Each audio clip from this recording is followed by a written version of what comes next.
लोग वहाँ पे बैठे हुए थे और 10 मिनट भी नहीं हुआ रहेगा हम लोग को वहाँ जाते, मतलब 10 से 15 मिनट हुआ था। उस बीच में 2 रिक्शे में भर के आए और डायरेक्ट मतलब हमला करने लगे, मारना पीटना ऐसा।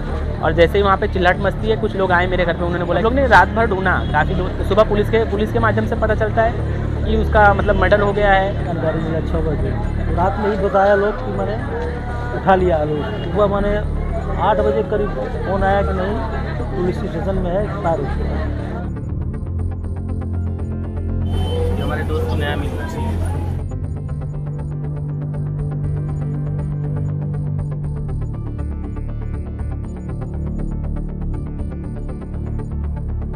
नमस्कार, मैं हूं आदित्य सिंह। बीती रात 26 वर्षीय सुधीर सिंह नाम के युवक की हत्या कर दी गई। हत्या काफी बेरहमी और बेखौफ तरीके से की गई है, जिसके बाद से इलाके में मातम तो पसरा ही हुआ है, साथ ही साथ डर का माहौल भी बना हुआ है।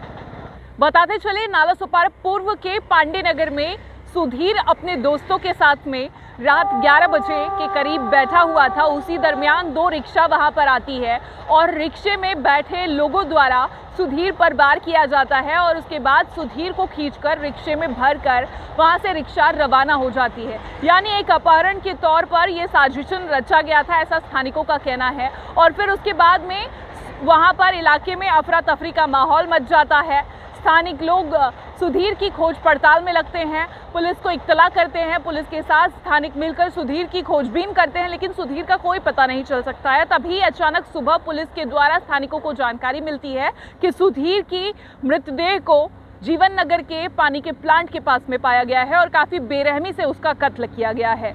बताते चले, सुधीर यहाँ पर कई वर्षों पहले रहा करता था, लेकिन अब वो कांदीवली में अपने परिवार के साथ में शिफ्ट हो गया था और यहाँ का जो उसका घर था पांडे नगर स्थित, उसने उसे किसी को भाड़े पर दिया हुआ था। भाड़ा जो एग्रीमेंट होता है वो खत्म होने के चलते यहाँ पर किसी और के नाम पर वो एग्रीमेंट बनाने के चलते सुधीर यहाँ पर आया हुआ था और तभी ये सब कुछ घटना रात के 11 बजे के करीब घटित हुई है। सुधीर के मृतदेह के मिलने के बाद पुलिस ने शिनाख्त करने के लिए परिवार समेत स्थानिकों को बुलाया। इसके बाद परिवार समेत स्थानिक महानगर पालिका के नागिनदास पाड़ा अस्पताल में पहुंचे और शिनाख्त करने के बाद पता चला कि ये मृतदेह किसी और का नहीं बल्कि सुधीर का ही है।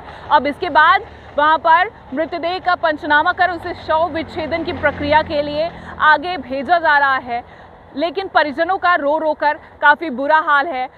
सुधीर के मित्र जो घटना के मुखदर्शी हैं, आइए जानते हैं उन्होंने क्या कुछ कहा है।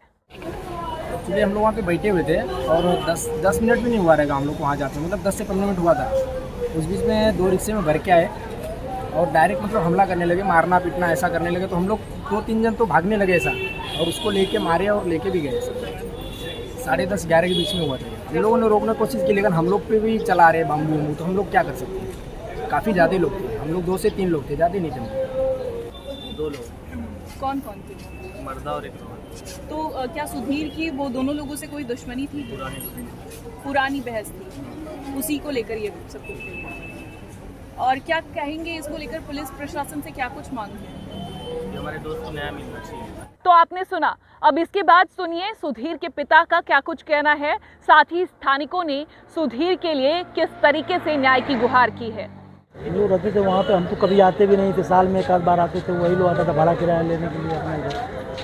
तो रात को सुबह जानकारी मिला 6 बजे, तो रात में ही बताया लोग कि मैंने उठा लिया लोग, कुछ लोगों ने। सुबह मैंने 8 बजे करीब फ़ोन आया कि नहीं पुलिस स्टेशन में है तारू, मार के फेंक दिया। बिल्कुल, वो सुधीर का यहाँ पे एक घर है जिसको रेगुलर वो रेंट पे देते रहते हैं और काफ़ी टाइम से उसमें एक रेंट वाले थे। अभी वो यहाँ से निकल चुके, तो उन्होंने वो रूम अपना अभी रेंट पे देने के लिए वो बंदा यहाँ पे आया हुआ था। और जब भी वो यहाँ पे आया हुआ था तो वो आसपास के वहीं एक दुर्गा मंदिर है, वहाँ पे खड़ा था और वहाँ पे सामने से 2 रिक्शा भर के लोग आते हैं और सब हथियार वगैरह लेके और सीधा एकाएक उसके ऊपर वार करते हैं और वार करके उसको रिक्शे में भर के लेके चले जाते हैं सीधा।